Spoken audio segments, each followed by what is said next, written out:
Today, Donald Trump faces more criminal charges. Singapore executes a woman for the first time in 2 decades.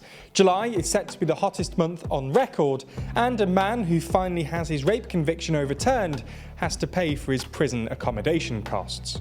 From TLDR News, this is your daily briefing for Friday the 28th of July, 2023. In what feels like regular news now, former US President Donald Trump is in more legal trouble. New charges have been made against Trump in relation to the classified documents case, in which Trump is accused of mishandling government records after leaving office. Specifically, the significant new allegations against Trump is that he ordered staff at his Mar-a-Lago resort in Florida to delete security videos that had been subpoenaed by the Department of Justice. Special counsel Jack Smith filed 3 new criminal counts against Trump, which means he now faces 40 counts relating to the case, including willful retention of national defense information, conspiracy to obstruct justice, making false statements, and more. A new third defendant was also added to the case, Carlos de Oliveira, a Mar-a-Lago property manager who is accused of obstructing the investigation by helping Trump and his aide, Walt Nauta, hide documents from investigators. According to the new superseding indictment, de Oliveira told another Trump employee who worked in IT that the boss wanted the server deleted, adding that the conversation should remain between the two of them. Trump appeared in court in Miami last month, where he pleaded not guilty to the original charges, and he maintains that they are election interference and part of, quote, the single greatest witch hunt of all time. He became the first former US president to face criminal charges when he was indicted earlier this year in New York as part of a separate case alleging that he falsified business records when he made hush money payments to former adult film star Stormy Daniels. That case is scheduled to go to trial in March 2024, while the Florida classified documents trial is scheduled to begin in May 2024. By March, the Republican presidential primary will be in full swing, and the nominee may already have been decided by May. But despite the fact that his courtroom calendar seems to clash with the Republican primary, he's still by far the frontrunner. In fact, Trump's lead over his main challenger, Ron DeSantis, has actually grown since his first indictment in March. A recent Reuters Ipsos poll shows Trump at 47% and DeSantis at 19% among Republicans. The race for the Republican nomination will heat up next month, as the first TV debate is set for August the 23rd on Fox News. 6 Republican candidates, including Trump, DeSantis, Nikki Haley, Chris Christie, and more, appear to have already met the polling and donor thresholds required to qualify for a place on the debate stage. One big remaining question is whether Trump will actually show up to the debate, as he's indicated that he may decide to skip it. There's more on the way, but be sure to subscribe and ring the bell to make the daily briefing part of your daily routine, or just search for us on your podcast app to listen along. Singapore has, for the first time in almost 20 years, executed a woman, causing outrage in the country. Saridewi Jamani was hanged earlier this morning.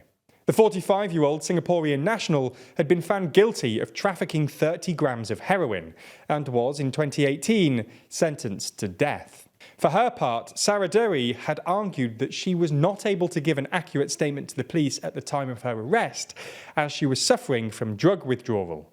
However, a High Court judge ruled that she, at most, was suffering from mild to moderate methamphetamine withdrawal during the statement period. They additionally ruled that this did not affect her ability to make a statement.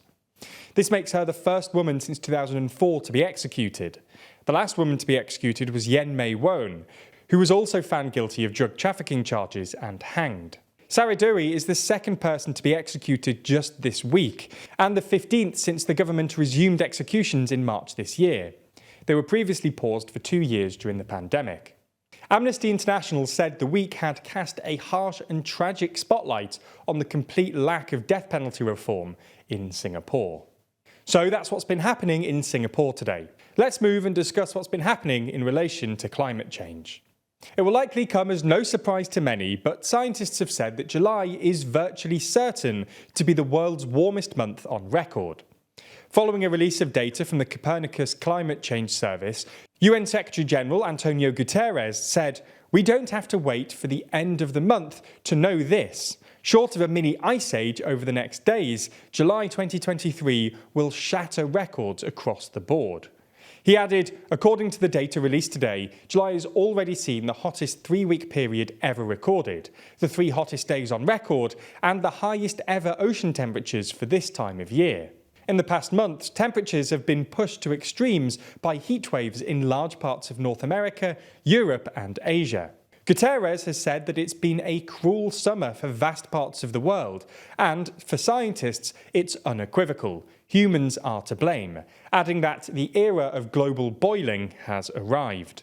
The ongoing impact of greenhouse gases released by human activity, coupled with the growing effect of the El Niño weather system, may well make 2023 the warmest year on record. The head of the World Meteorological Organization said the need to reduce greenhouse gas emissions is more urgent than ever before. Climate action is not a luxury, but a must. It was reported yesterday that British man Andrew Malkinson, who has recently had his rape conviction overturned, may have to pay prison accommodation and food costs. Malkinson spent 17 years in prison for a rape that he did not commit. During that time, he was able to be released after 6.5 years, but he refused to do what was required of him in order for this to happen. In essence, it required him to admit his guilt, which he was not prepared to do as he was innocent. This is known as the innocent prisoner's dilemma. His conviction was only quashed by the Court of Appeal this month. As he was in prison for so long, he will be entitled to compensation. However, a deduction will be made from this for his food and accommodation costs. Malkinson has said that the idea that he has to pay money for the torture he endured enraged him. He additionally said he was sickened by the idea that he would have to pay for his own kidnapping. Sir Bob Neill, the Justice Committee chairman, said the UK government should review the rules. In the final uplifting story today, we discuss some old worms. It's been reported today that Stone Age worms dug up from the Siberian permafrost have been brought back to life after around 46,000 years in so-called suspended animation. This means that when they were last alive, so too were Neanderthals, woolly mammoths and saber-toothed tigers. It's worth mentioning that the worms are less than a millimetre in length and died within a few months of being alive. They have reproduced though and are still undergoing lab experiments. That's all we have time for on YouTube, but the briefing isn't over. That's because I sat down with Jack and Rory and quizzed them on this week's news. Why are you looking at me? Is it? Right, that's enough of that. Oh God! There we go. Are the buzzers fun? Are they funny? They're funny in the room. First in the daily briefing. I think that might be the first daily briefing. Let's keep it that way. Yeah. Except for the one that is that. No. Hey! In the extended ad-free edition of the Daily Briefing, only on Nebula. That's the streaming service we're building with a bunch of our creator friends, many of whom you're likely to be already watching. That means that by signing up, you not only get an extended ad-free daily briefing every single day, you also get to watch exclusive and ad-free videos from the best educational creators on YouTube. That's things like Real Life Law's incredible Modern Conflicts, which breaks down contemporary disputes around the world, Neo's Underexposure, which beautifully dives into complex and shadowy topics you've always wanted to know more about, or Extremities from Wendover Productions, which uncovers some of the world's most remote places. All of these are only available on Nebula, just like our extended daily briefings and a whole bunch of other exclusive TLDR content which never comes to YouTube. If you want to sign up, use the link in the description so that they know you came through us. That helps us out a whole lot, as does watching on Nebula more generally. So thanks for signing up, and we'll see you on Nebula.